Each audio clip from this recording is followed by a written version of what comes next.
Hello? Okay, yeah, it works. Oh, sorry. Here, I'll take it.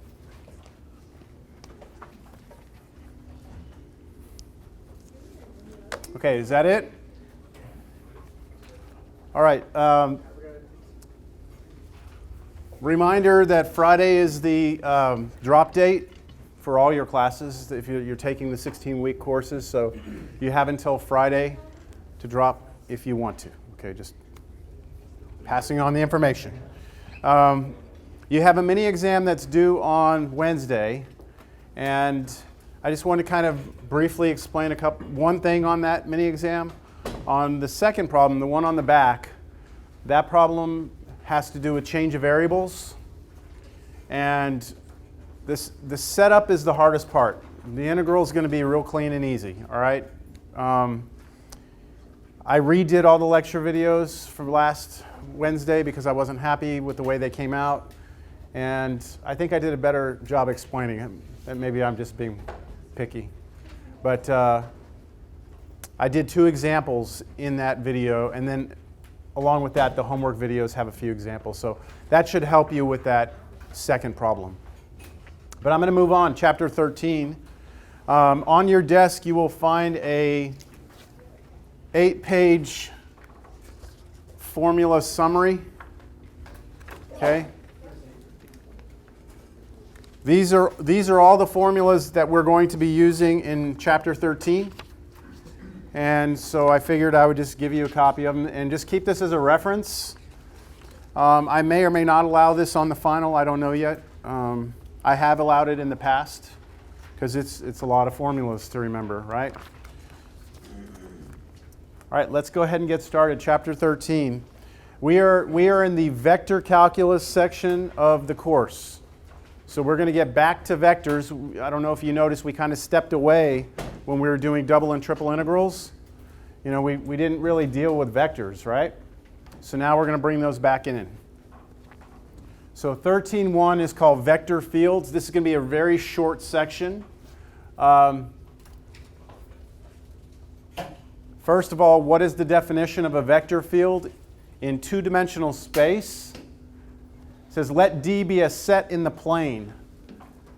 A vector field on D is a vector function capital F, notice the vector notation, that little half arrow, that assigns to each point x, y in the domain D a 2-dimensional vector f of x, y.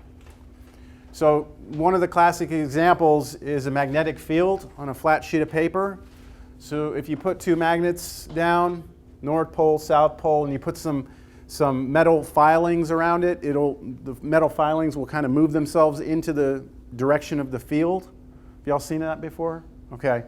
So if I look at this as being like the x-axis and the y-axis, then if I pick some arbitrary point in the plane, right, so this is D, if I pick some point x, y, there's some direction which those filings are kind of lining up in, and there's a strength of the field at that point also. And so the way I tried to do this, and I just kind of guessed here, is that it looks like if you were at that point, you'd be pointing in this direction, and this length of this vector is kind of like the strength of the field. So if you're here, you have a longer vector, which means the magnetic field is stronger here, and the direction is different than up here, right? So every point in the actual domain, there is a vector at each point, right? That's a vector field. Another example of this is if we look at like a hill, right? Here's a hill and here's another hill. That's in 3-dimensional space. We look at it from the top, we get the topographical map of this. Then we draw these, what we call level curves, or these are like the elevation lines. These lines looking from the top correspond to the elevation lines here, right?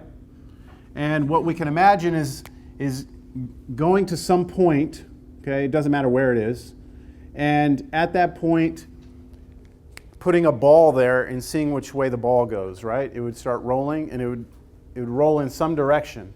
So at that point, you would have a direction, and then depending on how steep the hill was, how fast it would want to go in that direction. We could represent that as a vector. Understand? And I found these online, these pictures.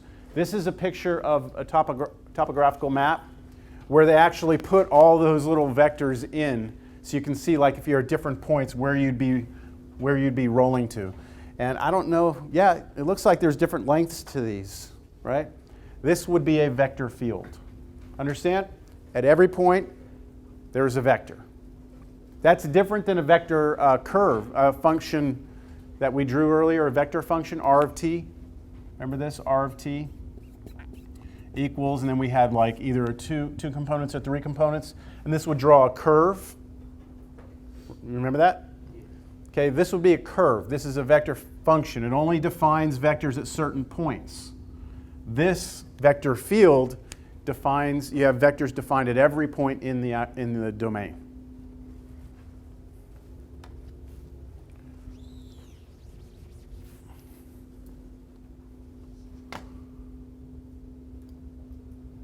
So here's another example. And this time I actually told you what the vector field was.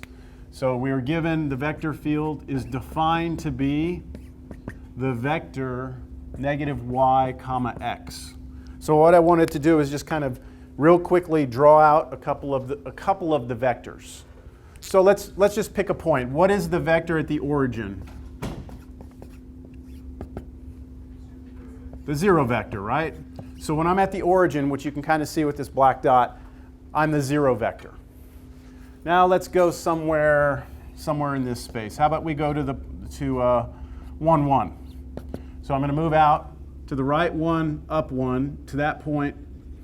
What vector is there? So what? Negative y, which would be negative 1, and then 1. So that would be a vector. From that point, I go to the what? How do I do this? Go left 1, down 1 from this point. Left 1, up 1, sorry, thank you. Left 1, up 1 would be here, so I'd have a vector like this. Understand? Now what if I move up a little bit? Let me go to F1, 2. So now I'm right here. Let's see how the vector would change. What would it be? Negative 2, 1. So I'm going to move left 2, up 1. So this time I go left 2, which would put me 1, 2, and up 1, which would put me here. So the vector should be longer, right? Understand? And I could do this for all the points. And if I did it for all the points, then, well, let me move this point around first. Let me see if we got it right. Let's see, I move there. Okay, see that? 1, 1. If I move up a little more, 1, 2. I missed a little bit. All right. Now I'm actually going to show you, this is a lot of them drawn. Okay, having the computer draw a lot of them for me. And so you kind of get this feel that there's almost like this circular rotation, right? Doesn't it kind of feel like that's what's happening here? Got this rotation going on. And as you move away, what's happening? As you move out away from the origin, they get longer, right? So if this were like some sort of magnetic field or something, it's kind of a weird one, but at 0 you would have nothing, and then as you move away, you've got this field that's getting stronger as you move out. Make sense? Okay. I don't think I'm going to do any homework videos for this section. The first few problems are draw some vector fields. Okay, I don't think that's really worth me doing a video for.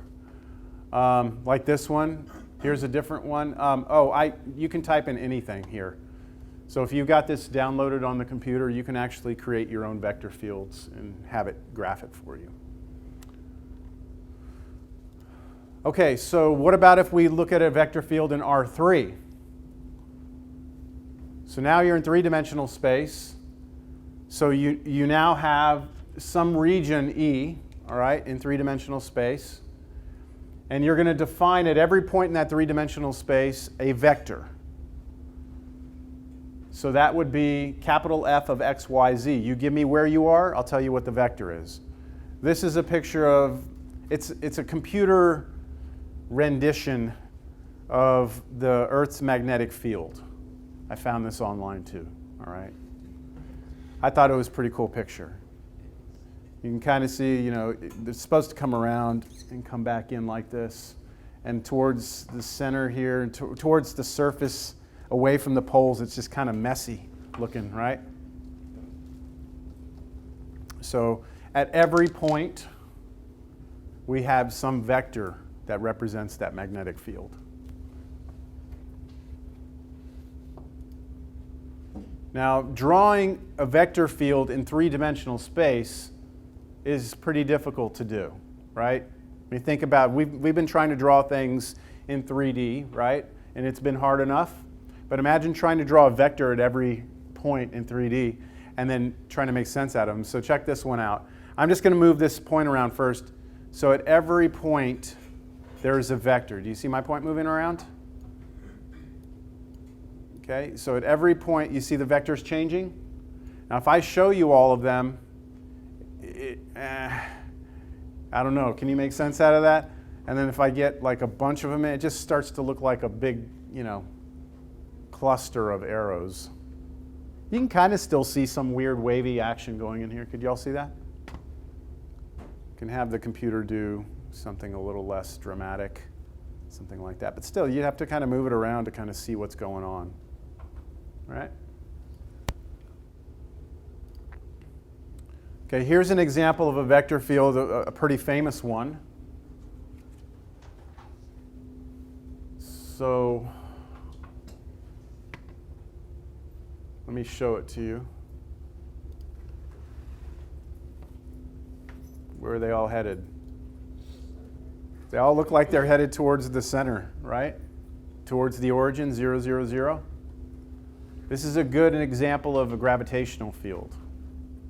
Right? So at every point, you have this center-seeking, right? Center-seeking thing drawing you in. The problem is that the Earth's not round, so the field doesn't act exactly like this. But we can get pretty good models that do good enough for what we need to do. Okay, you have the basic idea of a vector field in 2- and 3-dimensional space? Okay. Someone has to give you the field, though, right? And someone has to tell you what the field is for you to start to do any work.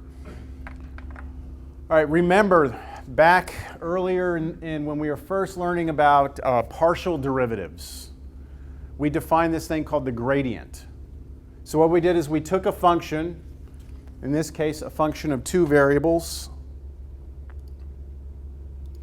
f of x, y. We call this a scalar function because there's no vectors involved, right? If I graph a scalar function, what does it usually draw? A surface, right? In 3-dimensional space. So if I take this surface, right, and I ask you for its gradient, you're going to create a vector which is going to be the partial derivative of this with respect to x. That's the first component. Second component is the partial with respect to y. And we'd use this little notation right here, right? If I have a 3-dimensional or a scalar function with 3 variables in it, right, then I can also ask for the gradient, which you would do the same, and you would get a vector with 3 components. So in either case, if somebody gives you a scalar function, you can always create this vector from it, right? We call that vector, we call it the gradient vector, we call it the gradient vector field. Because you're creating a vector field, right? It's a vector. This is a vector function, isn't it? And this is a vector function. So it comes from the gradient. We call it the gradient vector field. Now it's going to have some important, you know, implications of that vector field later. So here is a function of 2 variables graphed right there. Do you remember what the gradient was? Geometrically? That's right. If you point in the direction, if you're standing on a surface and you point in the direction of the gradient, you will be pointed in the direction of maximum increase, right? Maximum ascent. And if you go and you just multiply by -1, you'd be pointing opposite, so you'd be pointing in the direction of the maximum descent, right? So here we have this surface, and I'm going to calculate its gradient. And then I'm going to plot its gradient, the gradient vector field. So here is the gradient vector field. actually. Okay, that should be, I guess, good enough. Can you see the gradient vector field laid on top of this? So this surface, we're looking at it from the top. This gradient vector field shows me all the directions, like if I'm at this point, I should go in that direction for the steepest descent. If I'm at this point, I should go in that direction for the steepest descent. And that corresponds over here on the picture. Let me try and move this around. I'm going to move it right there. Okay, so you see the point right here? It's saying go in that direction for steepest descent. And I hope you can see that. We're right here.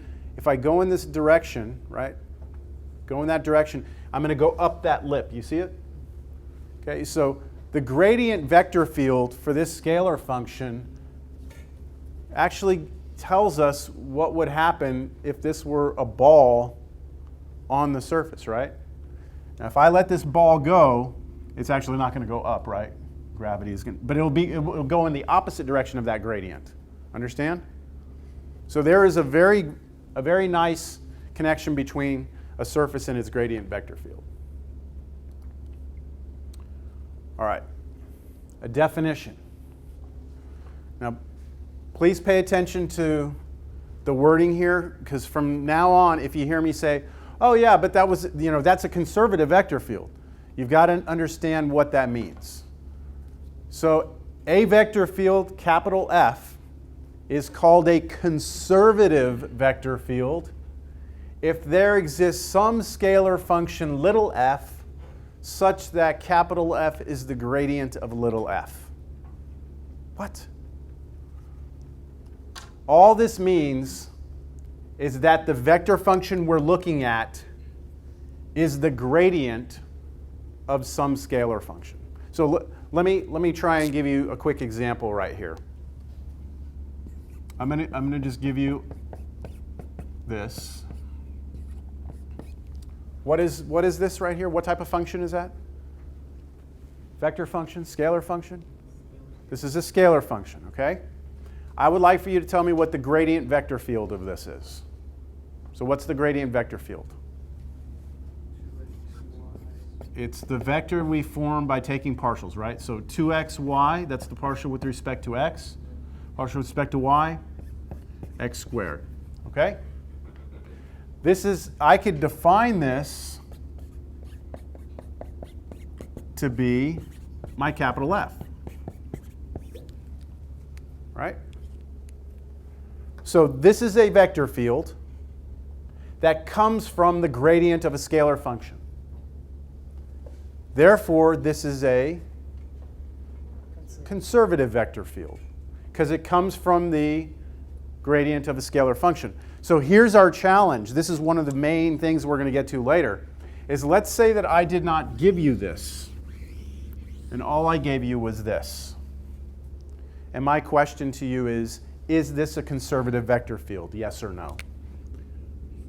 Well, what would you have to do to determine whether or not this was a conservative vector field? What's that? Yeah, you'd have to somehow go backwards up to f, right? And tell me what that f, what that function of two variables is, right? And it turns out that not every vector field comes from a scalar function. Not every one of them does. There are only a certain category of vector fields that actually come from the scalar, from the gradient of a scalar function. So they have a special name. They're called conservative vector fields. You with me? Okay. We will do this later. We will go and start here, and we're going to do partial integration is what we're going to do to get back to this. And it'll be kind of weird, but it's kind of fun. And then later on, we'll get a theorem. And a theorem will allow us to check whether or not a vector field's conservative very easily without doing all this hard work. But we got to work up to that, all right? Okay, y'all still on board? Yep. Yes? Okay. That's it. So look, let me just explain what this homework is. The first few problems, draw a vector field. 21 through 24, they give you a scalar function and they ask you for the gradient vector field. You're just taking derivatives. That's all you're doing. So this is a very, very clean, easy. I'm going to say easy because I think this homework assignment is easy. All right, that's it. 13.1's done. I don't think I modified this homework assignment, but I know for the next section I did. So the one that appears online might be a little different. I also found a typo in the formulas. Were those formulas online? Anyone know? The formulas I handed out today? I think they were in the city app. They might have been in there. Okay, if they were there, just there's a typo in them. Well, I'll bring it up later and I'll show you. Okay. Now, we got this idea of a vector field, right? We will get to that idea again. Vector fields are not gone for now. They come at the end of this section. My guess is we won't make it to the end of the section today. All right, so next class we'll get into where these vector fields are going to come into play. But to begin this section, we're going to go back almost to Cal 2 and talk about these things called line integrals. Now, line integrals is not a good name for what we're about to do. So the reason why they get the name line integrals, I forget, I looked it up one time. It has more to do with the linearity of everything than it does an actual line. So sometimes they're called curve integrals, and I think that's a better name. But I'm going to say line integrals from here on out. So let's imagine that we have a function of two variables, which we know is a surface, right? And we have a curve C in two-dimensional space. So we have this surface, okay, this surface right here. And then on the ground, we have this red curve on the ground in two-dimensional space. If I take just those points in this curve, and I just plug those points into the surface, I'm going to get a curve on the surface. Right? And that's that blue curve. So if I look at this, straight from the top down, that should be a semicircle right over another semicircle, yeah?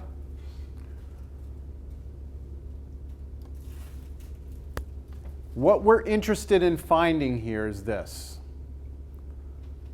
What if I make it a little bit bigger. Imagine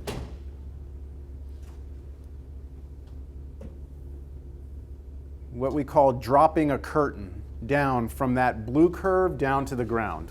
A curtain, right? What's the area of that curtain?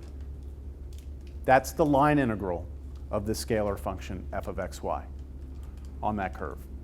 You see it geometrically? Understand it geometrically? Yes. Okay. Yes? All right. So I tell you, let's go back to Cal 2. Cal 2, we were looking at a flat sheet of paper, weren't we? And we were taking a curve, and we were dropping a curtain down, weren't we? And we were dropping that curtain down onto the x-plane or the x-axis, right? And we were trying to find this area. So we've actually done this problem, haven't we?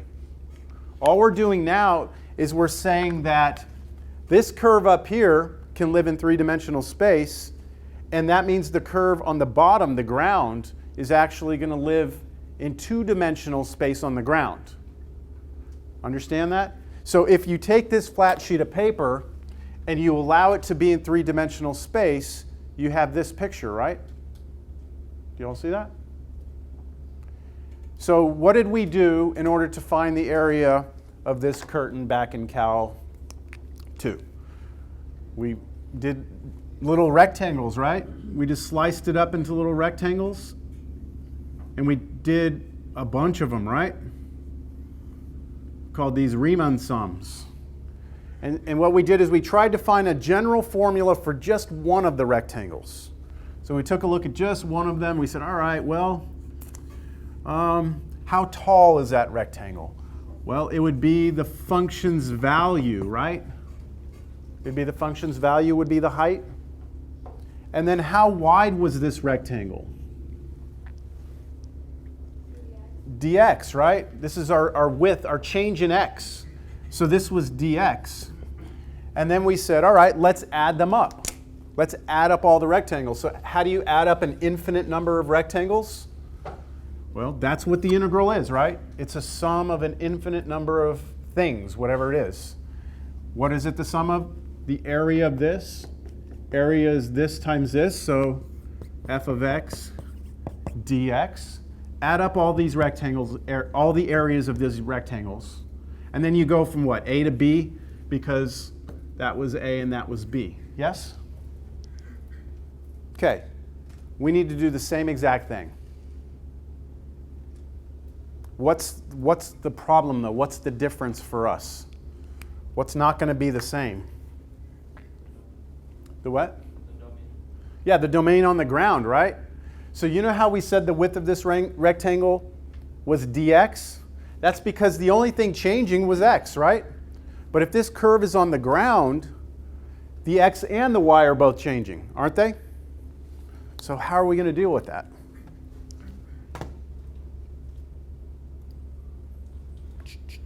That's me just saying basically what I just drew on the board. So now let's take a look at that curtain, and I'm looking at one little rectangle, all right? That little rectangle. How tall will this rectangle be? It's the function again, right? Same thing, but see, this is a scalar function of two variables. So it's not f of x, it's this is f of xy, right? And then this is the critical part. How wide is this?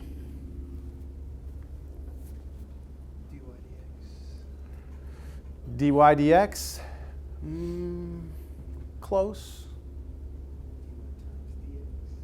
Close.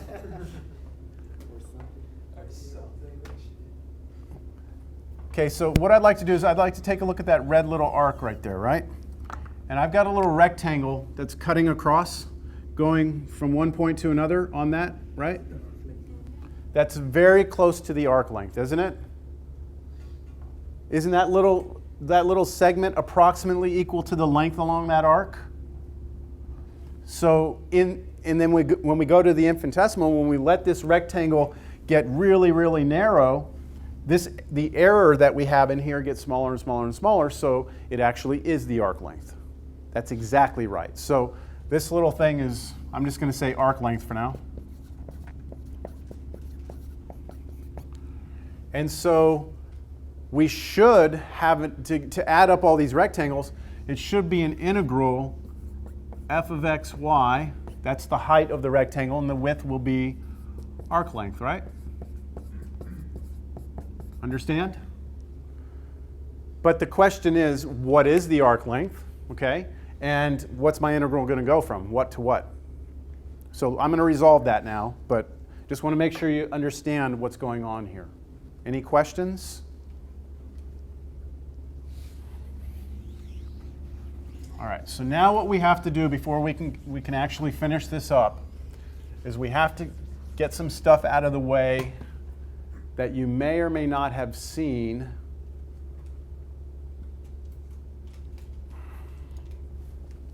in Cal 2. Whoa, where'd that come from?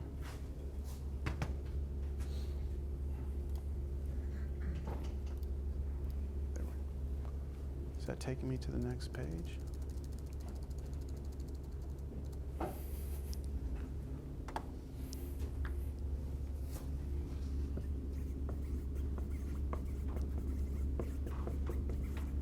Parametric curves. Now, we did talk a little bit about this earlier in the semester.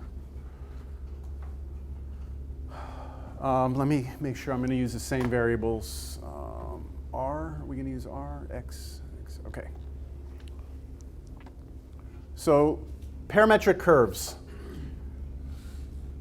Let's say I come in here and I tell you right now, X is equal to cosine t and y is equal to sine t. We look at this as a set of equations, all right? if I let t right now vary between 0 and pi, what will the set of equations draw me in two-dimensional space? Half of a unit circle, right? If I plug in t is 0, cosine of 0 is 1, sine of 0 is 0. So I would be at 1, 0. And then if I plug in, let's say, pi over 2, I'll be up here. And if I plug in pi, I'll be over here. And all the values of t between 0 and pi, you draw the upper half of this circle. That is an example of a parametric equation.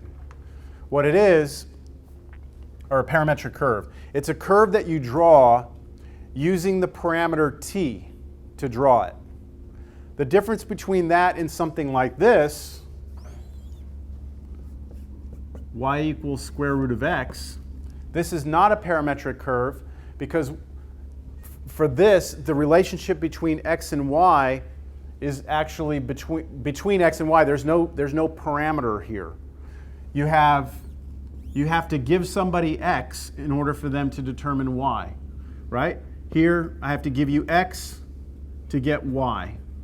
Here I have to give you x is 4 to get y is 2, right? And put those together and you draw it, right? And you get, in this case, you'd say this is a function of x. Here, x and y are independent. I can still get x. I can get x if someone gives me t, right? I don't need to know what y is to get x. I just need to know what t is. I get y by someone telling me t. So you see there's not that relationship that you have over there where one of them gives you the other. So we like parametric curves because they allow us to do something that you cannot do with this. Let me give you a full example. What if I wanted to draw the unit circle without allowing you to do this? Okay? Well, the only way you could do this is by telling me the equation of this circle. You would tell me x squared plus y squared is 1. I'm saying this is a unit circle, okay? Can you write this as a function? You would have to solve for y, wouldn't you? And when you did that, at some point you'd have to do plus or minus. And then you get 1 minus x squared. And that is not a function because you have one input goes to two different outputs. And we could tell that by just drawing a vertical line and running the vertical line test that we learned in college algebra. Yeah? I'll just give you one more example of this. If I plug in 0 for x, what comes out for y? 1 or negative 1, right? So if I plug in 0 for x, it's going to spit out this number, and that's why it's not a function. You have one input, two outputs, not allowed for functions. But if you do a parametric curve, can you draw me a circle? Yeah, I just need to extend this out to 2 pi, right? And now I can come all the way around?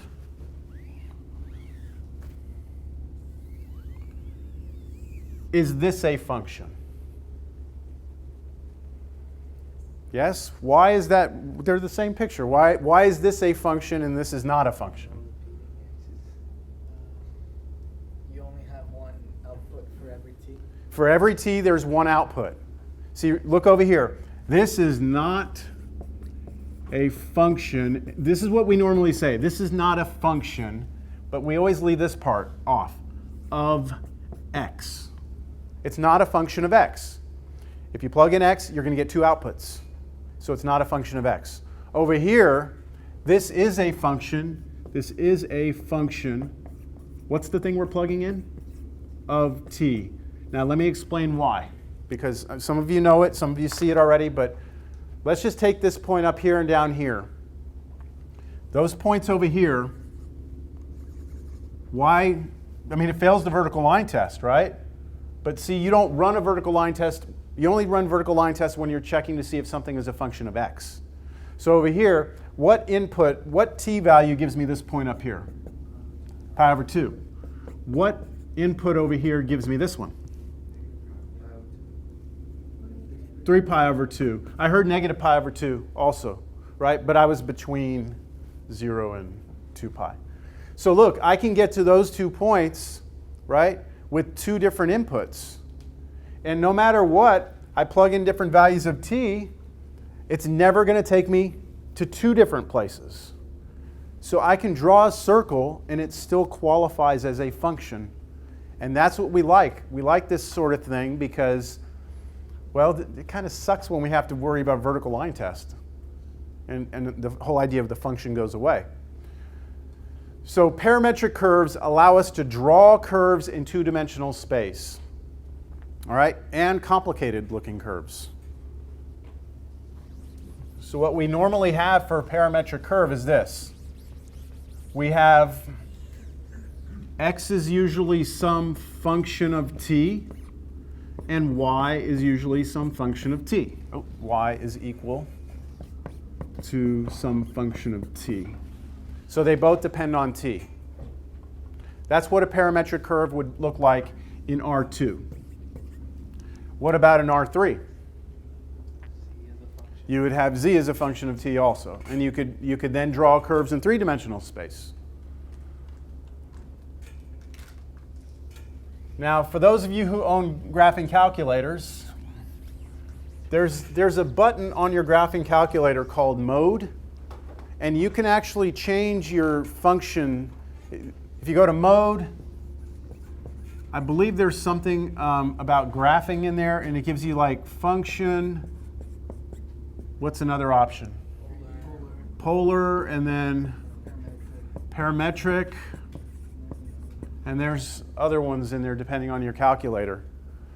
But your calculator does have a parametric mode, and I encourage you to go in there and learn this mode. If you come by my office, I'll show you how to mess with it. You actually can throw this completely out of your calculator and never use this again in your life and just use parametric mode. And you can do everything you've done before. So let me explain how that would work. Let's say that I wanted to graph the function f of x equals the square root of x. Well, we all know that that means that y is equal to square root of x, right? So y depends on x. What does x depend on? Nothing, right? What I'm going to do is convert this to a parametric curve instead. So I just need to come up with some function for x and some function for y. They both have to depend on t.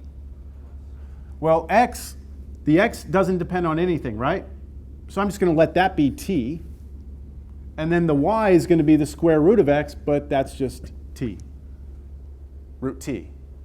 So if you go into your graphing calculator, you go to parametric mode, you put in, I think your calculator says something like x1t, y1t, or something like that. And then the next one will say x2t, y2t. That's so you can draw multiple ones if you want to. But if you put in t, and you have to use t, not x, you put in t and root t, and you graph it, it should draw you the same curve as you writing square root of x in. There is a little bit of a thing you have to be careful with. Most of these calculators, by default, put your t between 0 and 2 pi. So there's a window option where you can change your restrictions. Change your restrictions on t, and you can make it go from like -10 to 10, and then it would be pretty much the same as the regular graphing calculator. Okay? This is just bonus information for you. So with that in mind, what if you were given an equation like this? X is equal to cube root of y, x is equal to y squared plus 1. Back in Cal 2, someone might have asked you to actually find like the area between these two curves. And then you would have to be able to draw them. And a lot of people struggle to draw these because, sorry, hold on. These are two different curves. Let's just do one at a time. Let's just do that one. So you struggle to draw them because your calculator in function mode, you can't put that in. And so there were some problems. I'm claiming right now that if you use parametric curves, you can do this. So what could I do for my parametric? In this case, Which variable depends on which variable? X depends on y. What does y depend on? Nothing. So y is the one that's free, so I'm going to choose y to be t.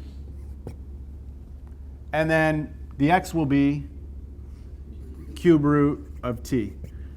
Or you could write on your calculator t raised to the 1 divided by 3. And if you were to graph this, you would get the same thing as this.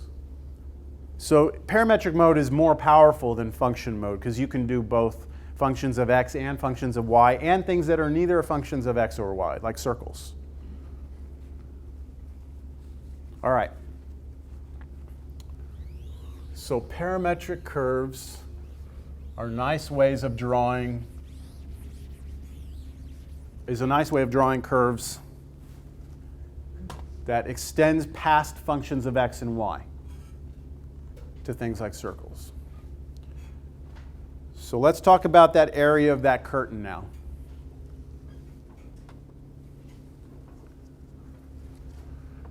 We said that the area of the rectangle, remember I said was going to be this?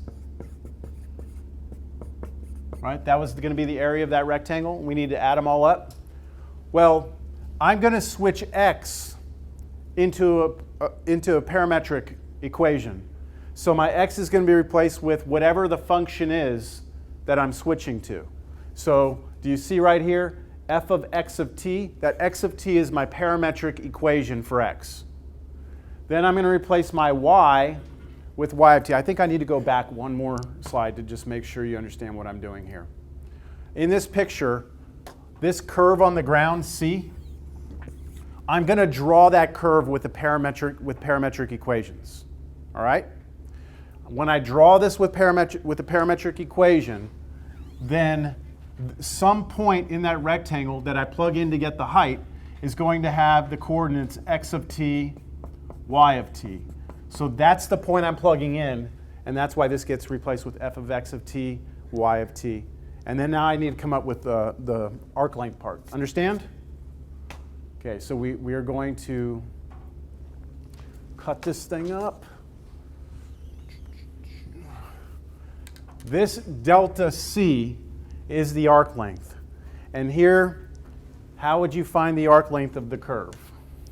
So I'm going to draw a picture over here for you. Here's that curve C.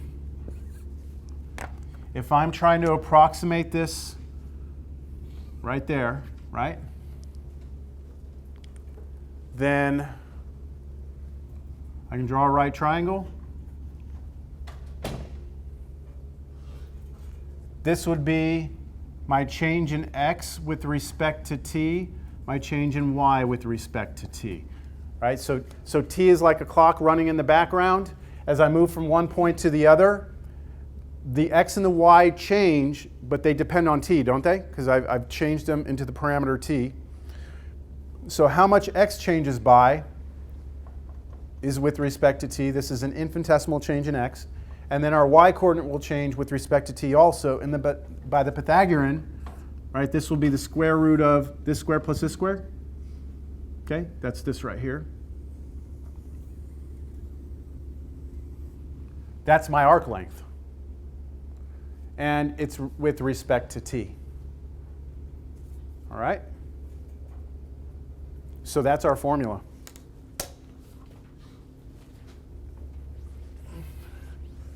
The key to the problem for us, really the heart of this is going to be, can you get a parametric representation of the curve? You've got to be able to get the parametric representation in order to use the formula. This is called, oh, I forgot to show you the notation. This is what we're doing here. This is the computation, but this is the notation for a line integral. And this is your first form. Is it the first formula there? Yeah. Yep. It is the integral over c. Now what's c? The curve on the ground, right? It's the integral over that curve of the scalar function ds. ds represents arc length. That's the standard notation that they use for it, ds. So this is called the line integral with respect to arc length. Later on, we're going to have line integrals with respect to something else, so the formula is going to change a little bit.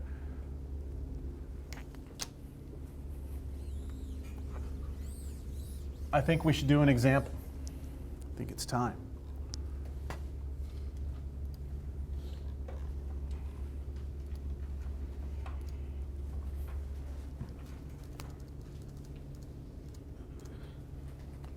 All right, find the line integral with respect to arc length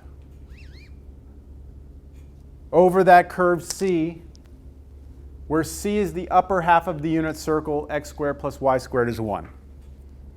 So we come in here, and the first thing we do is find your, what's that? Don't you gotta find the scalar? Or is that already the scalar? The scalar function, f of x, y, is right here. What we need to do is find the parametrization of the upper half of the circle. So how are you going to draw me a unit circle upper half only? You're going to let x of t be what? And you're going to let y of t be what? We just did this, right? What? Cosine t? Sine t? What are you going to let t be between? 0 and pi. Everyone hopefully agrees that that draws me the upper half of the circle. That will draw me, this is the parametrization of C, right? That's C. So what I'm going to do now, I think I'm ready for the integral. I don't think there's really anything else I need to do. I'm going to do integral from A to B. What's A, what's B? They're my restrictions on t, right? So I'm going to go from 0 to pi. And now my function, my scalar function, but I'm going to replace x with its function, right, of t, replace the y with its function of t. So this is going to look like 2 plus cosine squared t sine t, yeah? Y'all see that? That's 2x squared y. Then, what's the next part? The arc length part. Times arc length, which is the square root of, we need some derivatives here, don't we? Don't we? dx dt squared plus dy dt squared. So over here, I think I'm going to find those derivatives. What's dx dt? Negative sine t. And what's dy dt? Cosine t. And this is going to work out real nice for us, isn't it? Because when I put those in and square them, what's negative sine t squared? Just positive, right? And then cosine squared. And that just happens in this problem to be 1, right? dt, don't forget that. So that's 1, square root 1 is 1. So we're there. This is equal to integral from 0 to pi of 2 plus cosine squared t sine t dt. Any questions on where any of that came from? We're okay? All right. And since this is our first example, I'll just take it the rest of the way, and plus it's pretty easy to integrate. So we're not doing double integrals here, right? It's just straightforward Cal 2 integral. Antiderivative of 2 is going to be 2t. Here we just do a basic u sub. U could be cosine. So what would the antiderivative of that be? See how good your integration is here. I know I've got 2t. What? No? 1/3 cosine cubed t. Take the derivative of that. What would you get? 3 would come out. Cosine squared t. Derivative cosine? Negative sine, right? But you need it to be plus, so minus right here. Do y'all know what I did? Do y'all agree? 0 to pi. Plug and chug now. So what happens when you plug in pi? You've got 2 pi minus, what's cosine of pi? Negative 1 cubed. Negative 1 times 1/3, that's negative 1/3 times, or minus, so plus 1/3. What happens when you plug in 0? 0, cosine of 0. 1 cubed, 1, negative 1/3, so negative 1/3 in there. And negative 1/3 minus negative 1/3 is plus 1/3. So you get 2 pi plus 2/3.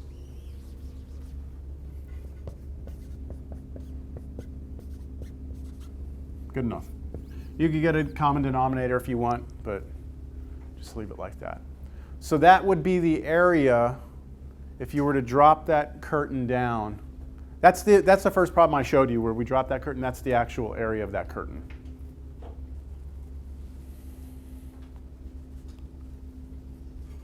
Questions, comments?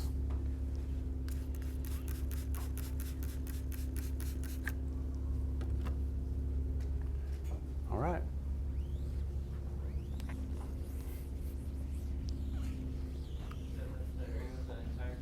Yes. Mm-hmm. Yeah, so it's that first, well, I only showed you one picture, but it's that area of that green curtain right there.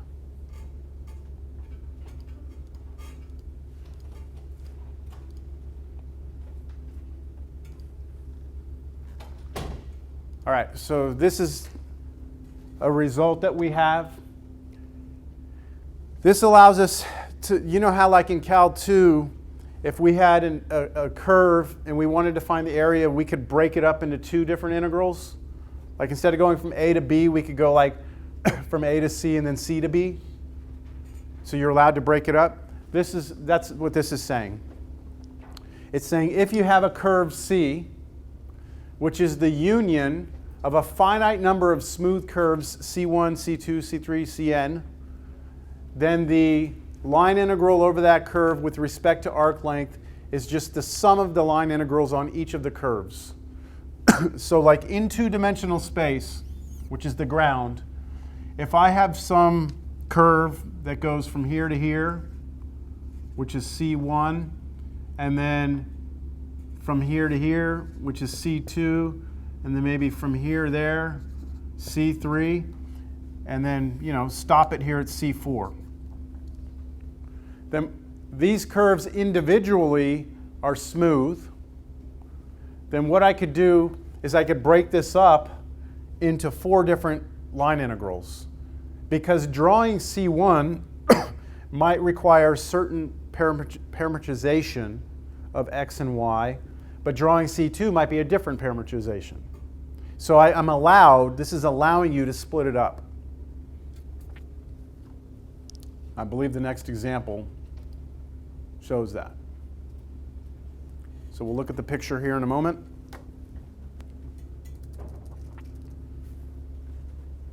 Find the line integral with respect to arc length of 2x, where C1 is the parabola y equals x squared from 0, 0 to 1, 1.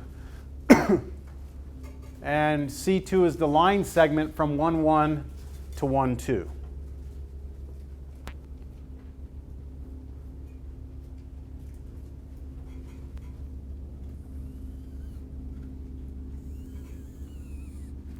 Let me try and draw what capital C is first. Let's start with C1.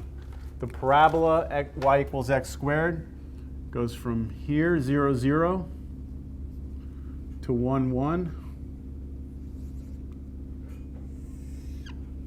That's C1. C2 goes from 1, 1 to 1, 2. So just straight up.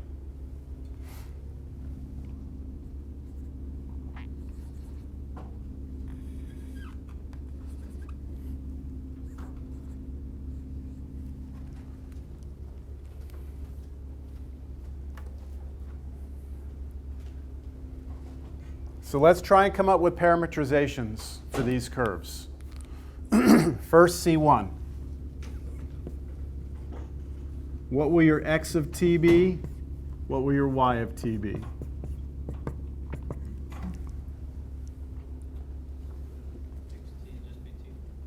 So you want the x of t to just be t. So you're noticing that y equals x squared is like a function of x, right? Anytime you have a function of x, then x is free to be whatever you want it to be, and y depends on that. So you'll always replace the x with t, and then the y becomes t squared.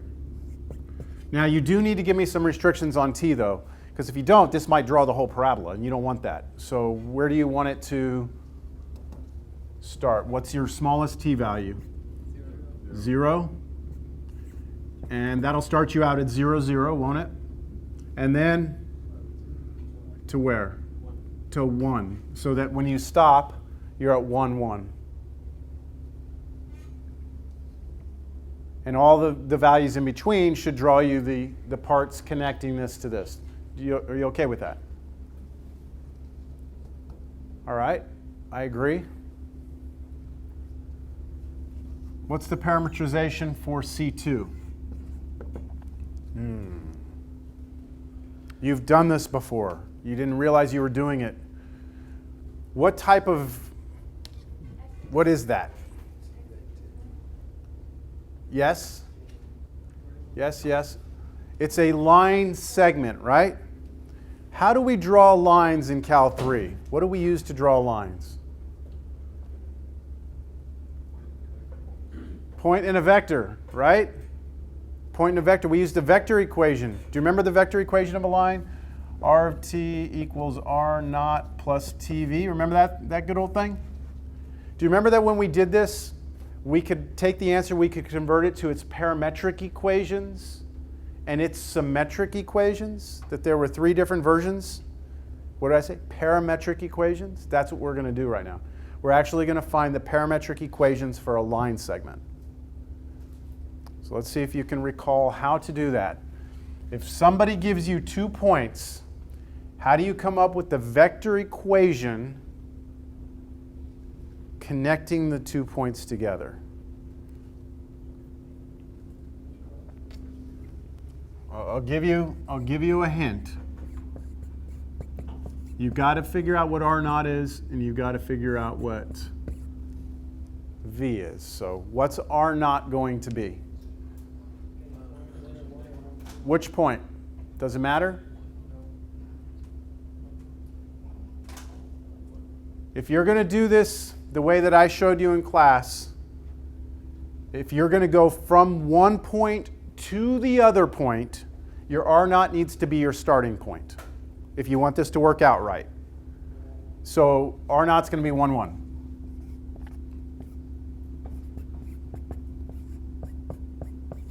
Plus t times, now I need a direction vector. How do you get the direction vector? It's the vector that goes from 1, 1 to 1, 2. Again, you have to get the order right here. So what's the vector that goes from here to here? It's the vector 0, 1.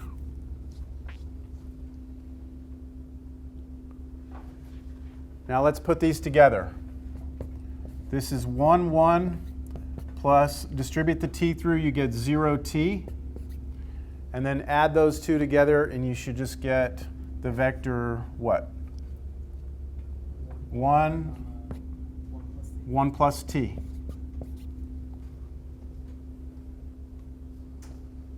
And what did I tell you for sure t would go between? 0 to 1. If you do it right, if you are going to connect 2 points together and you do everything as I showed you in class, t will guaranteed be between 0 and 1. Let's just double check it real quick. If t is 0, where are you? 1, 1. If t is 1, where are you? 1, 2. That should give you some confidence that we've done it right. But convert these to parametric equations, because these aren't parametric equations. So the parametric equations, I'm going to continue right here, so I'm going to erase. What are the parametric equations that we will use for C2? X of t is 1. That's what you were saying, right?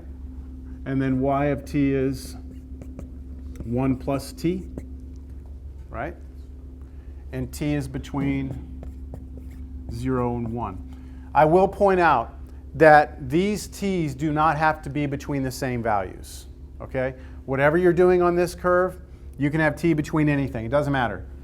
But whenever you do line segments, we will always have 0, 1 if we do it the way that I've shown you. There are other ways to do it, but I think this is the cleanest way.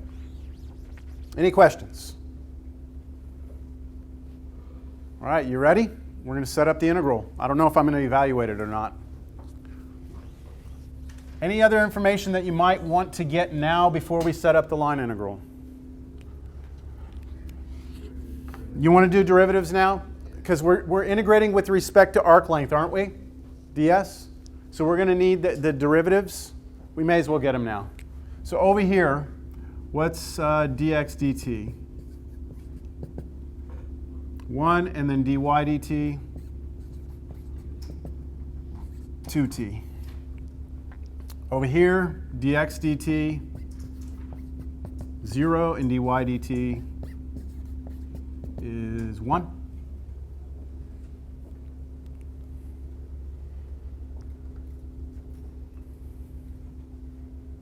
And now we crank it out.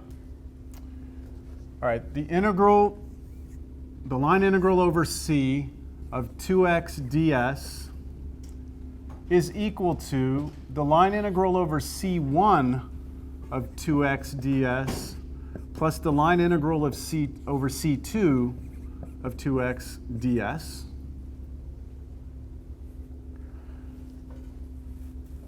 Let me just point something out. This is a lowercase s. Later on, that will be an uppercase s in a different section. It will be surface.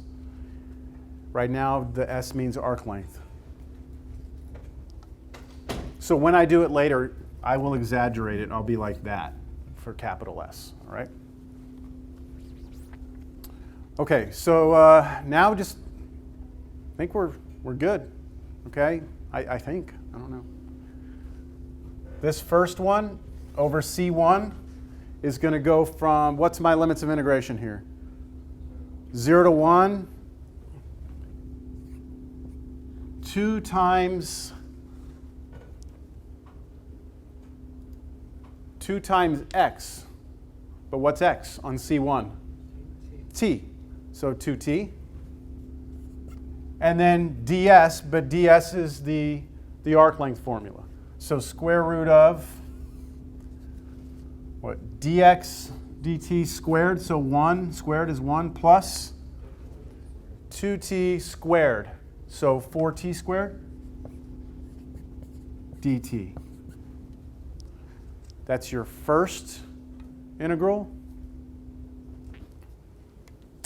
Second one, so plus integral 0 to 1. 2x again, so this time 2 times x is just 2 times 1, so 2. And then square root of 0 squared plus 1 squared is 1. dt.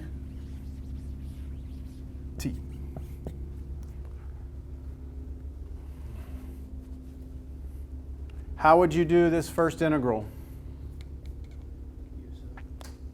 Just a u sub? What would you use for u? 1 plus 4t squared? Because the derivative of that would be 8t, and you'll be off a little bit. So this is a basic u sub. We'll move on. I won't get the numeric answer for that. What do y'all think? Seem okay? Where? It was 2 times x, but x was 1. In that parametrization, x was 1. So it is 2 times 1 here. Yeah? Okay.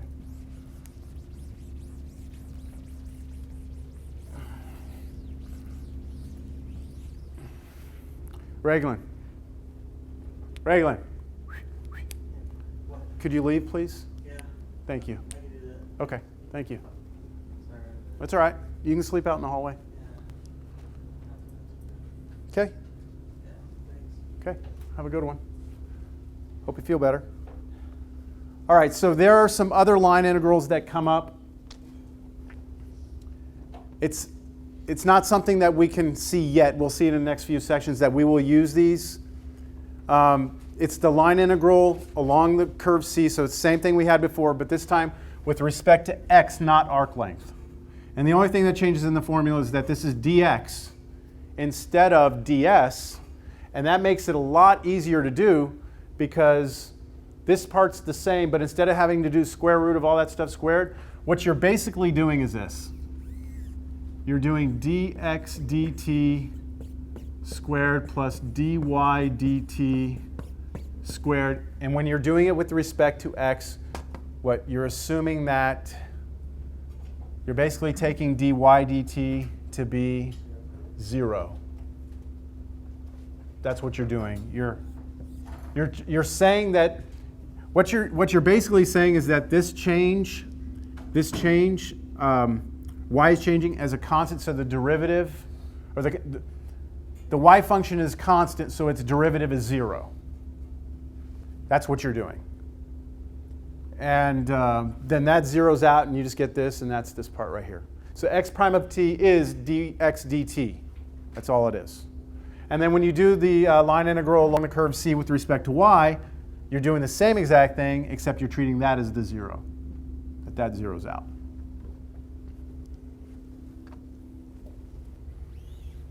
Okay.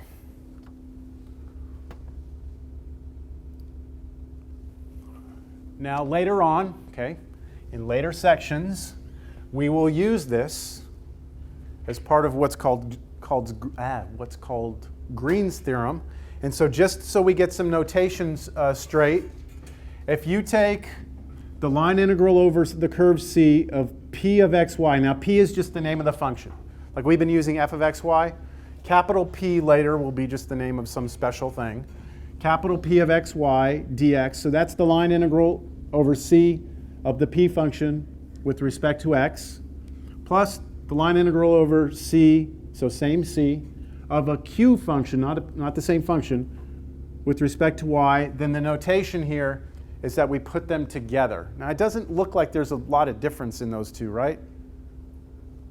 But this would most of the time be considered bad notation if we didn't clarify that this means two separate integrals. Because you have, with respect to x and then with respect to y, you should have an integral sign in there or something. And this is saying that when it's not there, this is what we mean. So it's purely just a notation thing here.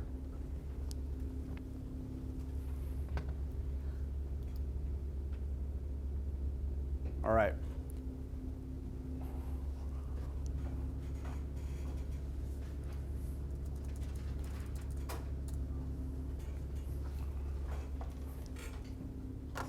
I'm going to give you a few minutes here. Let's see if you can come up with parametrizations.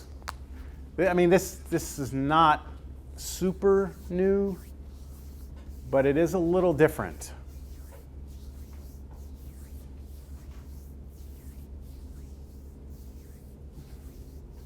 Well, no, I don't see anything different now. I think about it.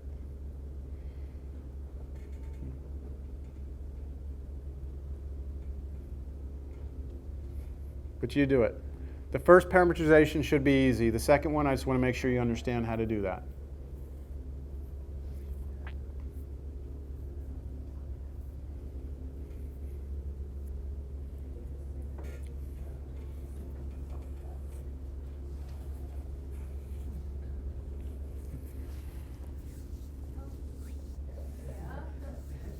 That should be top half, right?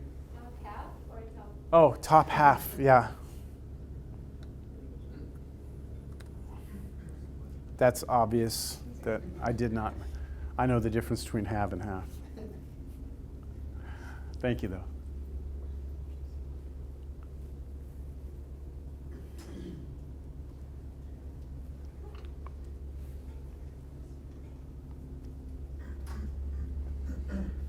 Somebody raise their hand when they have both of them, just so I can get an idea of when people are finishing.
Okay, so I'm gonna kind of write them up here, let y'all keep working.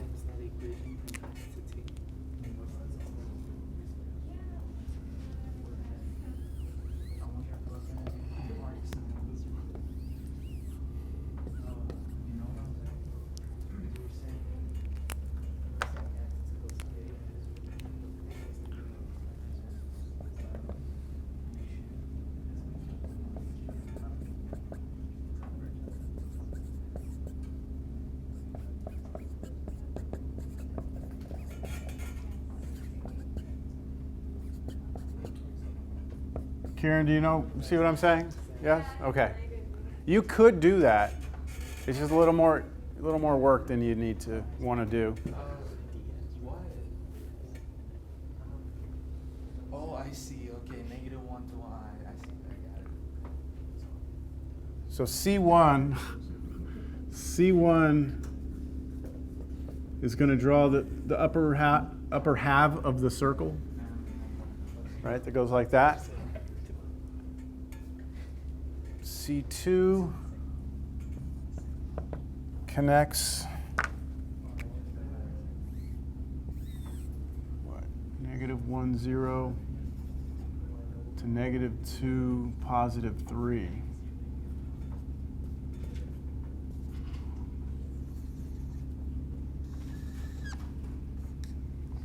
Notice I put little arrows on there to show like the direction of motion here. Like when I start t at 0 to pi, it goes like this. And then I want to go from here to here. Who has my y and x and y for the line segment? Who wants to volunteer that? Go. No, what? Is it -t-1 for x? -t-1. 3t for y? I don't know. How many agree? Yes? Yeah. Okay. If we have enough people agree, then it's right. All right. So we have our two parameterizations. Yes?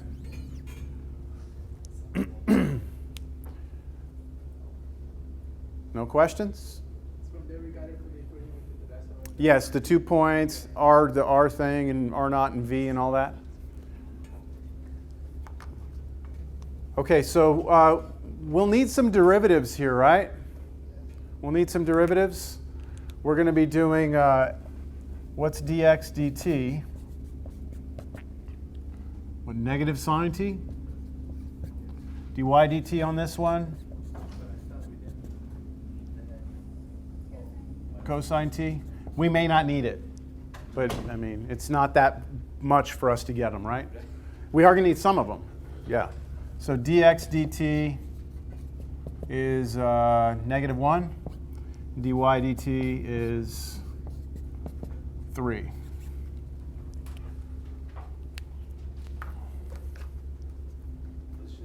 We good? No questions?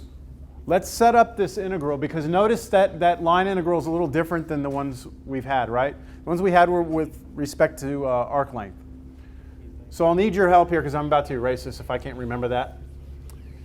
This is going to be the line integral over c of sine of x dx plus cosine y dy, which by the fact that we're splitting it into two segments is line integral over c1 of sine x dx plus cosine y dy plus the line integral over c2 of sine x dx plus cosine y dy. So I have to split it up into two line integrals. And I still need more room here. This is equal to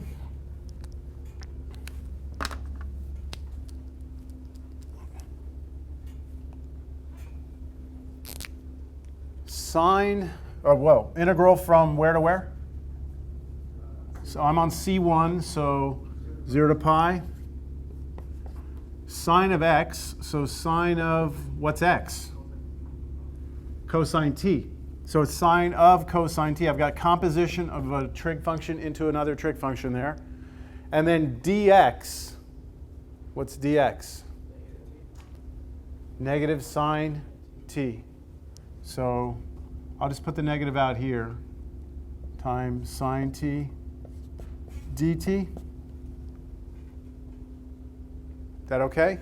Now I could, if I want, keep going, all right, and do the cosine part here, or I can split this into two different integrals. I'm going to do it in two different integrals. So I'm going to say plus integral 0 to pi, and now I'm going to do the y part. Understand? All right, cosine of y is cosine of, what's y? Sine t times dy. Dy is over here cosine t. Do y'all understand where this is all coming from? Yes? I see a difference in notation. Because in your previous slide, Uh-huh. it split in the plus. It's split in the plus. Yeah.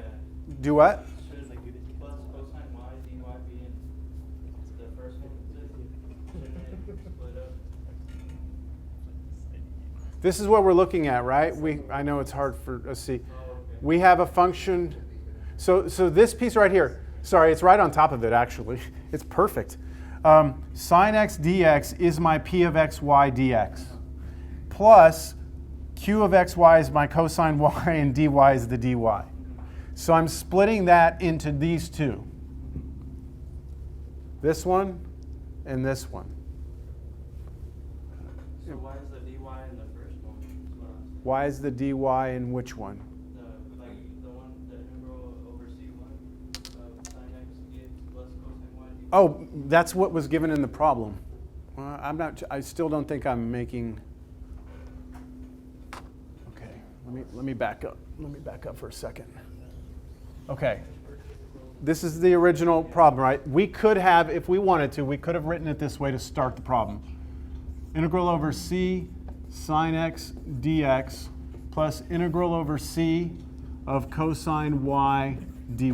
Do you agree with that? Yeah. Now, this one would split into two pieces, wouldn't it? Because you have to go over c1 and c2. Oh, okay. This one over c1 is this piece. Over c2, it's going to be over this one. It's the same thing. No matter how you do it, we're going to get to the same place. Do you see that? Yeah. Okay.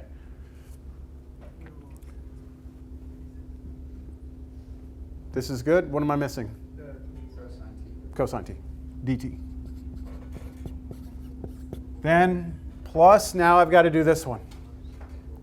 The difference between this one and that one is we're on a different curve now. Is that a hand, Kieran? No. Okay. So I guess I'll continue below this. Is that all right? Or above it? What do you want? Below? Okay, plus integral. Now, for C2, where am I going from? 0 to 1, right? 0 to 1. Sine of x. Sine of what was x? Negative 1 minus t. Dx, what was dx? Just negative 1. So times negative 1 dt. Do y'all have any questions on where this is coming from? Because I've erased most of this from the board already. No? Plus integral 0 to 1 again. This time I'm doing cosine y dy. So cosine of what was y? 3t. And dy was 3. So 3 dt.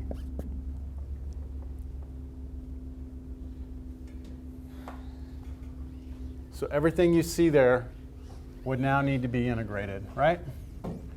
How would you do this one right here? Basic u sub. U is cosine t. The derivative of it is out here, kind of. Well, actually, negative, yeah. So that's just going to turn out to be like negative cosine of t or something like that. Anyway, it's doable. This one over here, same story. Let u be sine t. Derivatives out here. That'll work. This one, yeah, that works pretty clean. And this one's pretty clean. So they're all very doable integrals.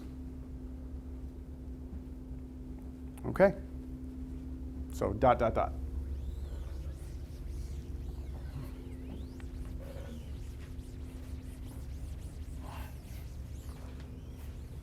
So can we put this in the fun category? No?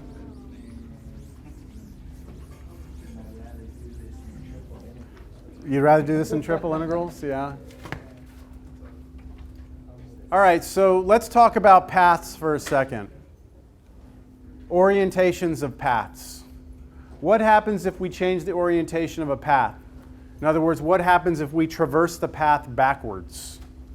So like when we were drawing the one I've been doing for a few examples now, cosine t sine t, right? And t being from 0 to pi, let's say, then that drew this upper half and it drew it in that direction, right? Start at 0, go. But what about if I drew it the other way? Like, so what if we go the other direction? Like this way? Well, I'm not talking about, right now I'm not talking about how would we do it. I'm saying, do you think it changes the value of the line integral? What does your gut tell you? No? What was the curve on the ground? What part of that rectangle was it? Curve on the ground? That little piece right there, wasn't that just the base of the rectangle? And we said it was arc length, right? Arc length should be a positive number, shouldn't it? It's the length of this arc. Square root of derivative squared plus derivative squared, that's always going to be a positive number, right? So if I go one way versus the other, it should not have an impact on my line integral with respect to arc length. But do you have any idea how we would draw this backwards? How we would actually start here and go to here? Let's try something. When I'm at 0, when I plug in 0, where do I need to be? I need to be on this side, right? So I need the angle to be pi. And when I plug in pi, I need the angle to be 0. Any idea? What do you mean, like change sine on top and cosine? You want x to be sine t and y to be cosine t? Let me try that after I try this one. That may work. How about this? Tell me if this works.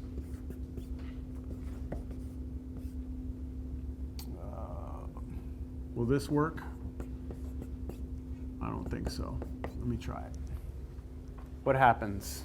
We plug in 0. Isn't that basically No. what he said to begin with? Yeah, but hold on. If I plug in 0, what's going to happen? I'm going to get cosine pi, sine pi, right? Now, what if I plug in something in between, like pi over 2? Where will I be? Pi over 2, pi over 2? And then if I plug in pi, I'm going to get 0 and 0. I think that's going to work. So that should draw it backwards. Now, the other I don't think that's what you were suggesting, right? You were suggesting just switch them completely, right? Like this. Is that right? And keep the restriction between 0 and pi? Is that, or no? Right? Now, will this work? Plug in 0. Where are you at 0? You're at 0 for the x coordinate and 1 for the y, so you'd be up here. So you see, I don't think that would work. Unless you want to adjust this.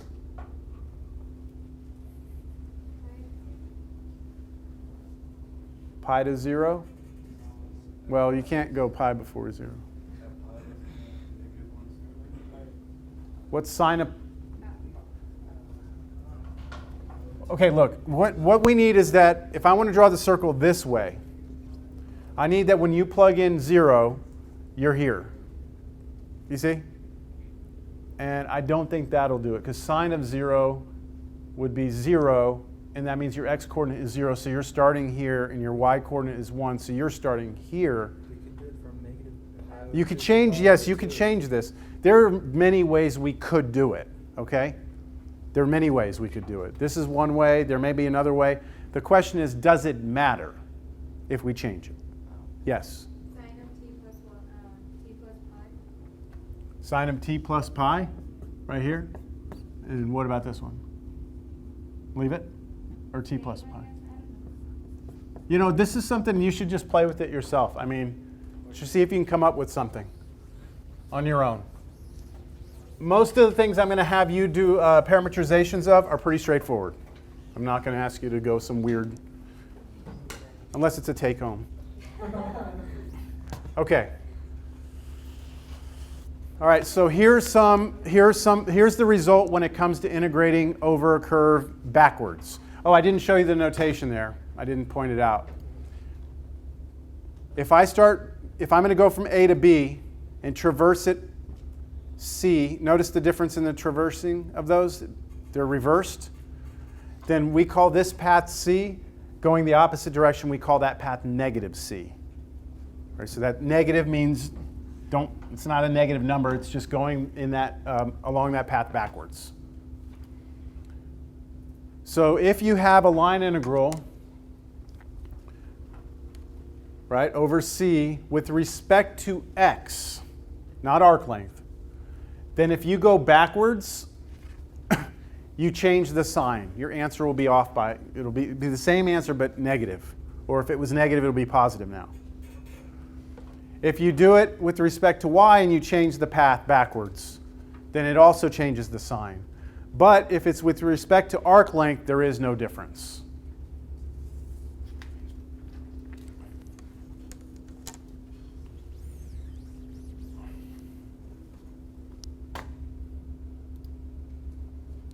Path independence. So let's just say that somebody gives you 2 points. All right, someone gives you 2 points, A and B. Then I could go along path C and get from A to B, or I could go along path C tilde, right, the little squiggly on top, C tilde. They both take me from A to B, don't they? I wonder if the line integral changes if I go over a different path. What do you think? What do you think happens if we choose 2 different paths getting us from one point to this, connecting the same 2 points? We choose 2 different paths. Do you think that the value of the path integral, I should say line integral here, do you think the value of the line integral will change? Yes, in general, it matters. This example right here is an example where we're gonna do 2 different curves, C, one on a parabola and one on a line segment. And if you do those 2 different paths, you will get 2 different answers. And because of time, I don't think I'll have enough to do it, but I will set it up. What we're going to determine is 2 different answers. So the result is going to be this. Given 2 points A and B, in general, the line integral depends on the path. We change the path, it's very likely the integral is going to change. But sometimes, under some conditions, the line integral does not matter. The path does not matter. And that is a very strong condition. And we will talk about that condition later on. Path independence. So let me help you set this one up. Do you want like 4 minutes to set it up yourself first? I think you can do the line segment one. See if you can get the arc of the parabola. Also, this is not a C1, C2, right? This is comparing 2 different C's that connect the same 2 points and comparing the 2 different answers as opposed to what we were doing before. So I'd like for you to come up with a parameterization for C, which will be this one, and a parameterization for C tilde, which will be this one.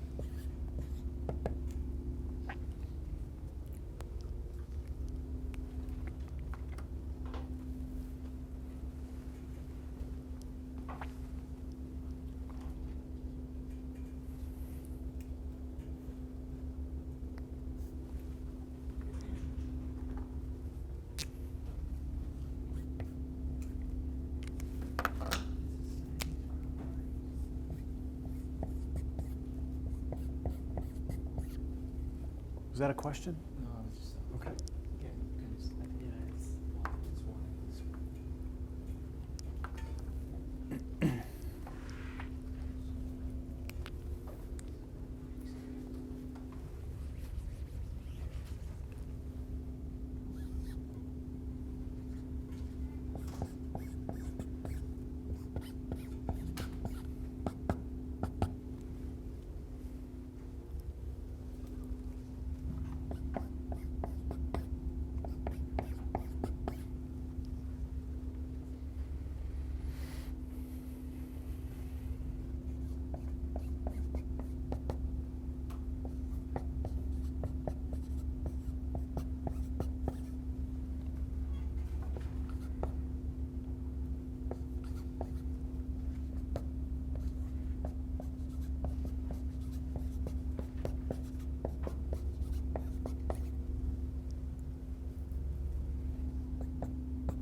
just gonna look at -3 and 2,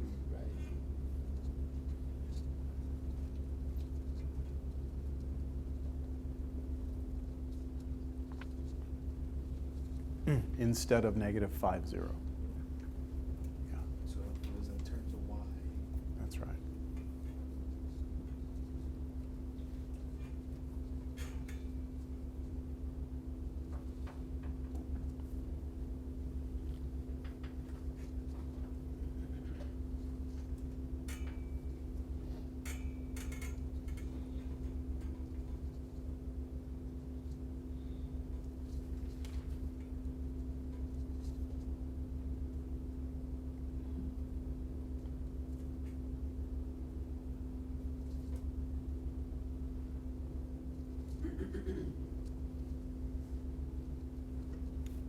That's been about 4 minutes. I'm going to assume everyone can do the second one, the line segment, because we've done now a couple of those. How about on that arc of the parabola? What do y'all notice about that? So x depends on y. X depends on y. X is a function of y. So whenever you see that, x is a function of y, that means y is independent, right? It's free. So that's going to be what t is. Y will be t. All right? So you let y be t. So if this is t, then what's x? 4 minus t squared. Now you need to come up with the restriction on t. But t is the y value, isn't it? So what does your y value need to do? Well, it needs to go from -3 to 2, right? So -3 to 2, because it's your y value, not your x. So that'll be your parametrization over c. This is your parametrization over c tilde. And then you go through and you compute these, right, for each one. And you should get different answers. But I don't have time. Okay, so where are we headed? This should, I believe, wrap it up for line integrals. What we start with next class is line integrals in space, which means, yes? How do you determine that t is from 0 to 1? For the line segment, it's always going to be 0 to 1. If you do it the way that I showed you, which is why I showed it to you that way, is because later on it would make this a lot easier. You just have to get it all in right order. Your R naught has to be where you're starting, and then your V, your direction vector, has to go from your starting point to your ending point. Then everything works out, it'll be 0, 1. So what we'll do next time is really not just a slight extension of this. It's harder to visualize though, because in today, our C lived on the ground, our f of xy lived up as a surface, and it was a curtain that we could kind of visualize. Next class, we do a line integral in space, meaning that our C lives in 3-dimensional space. Our function is of x, y, and z. We can't see it.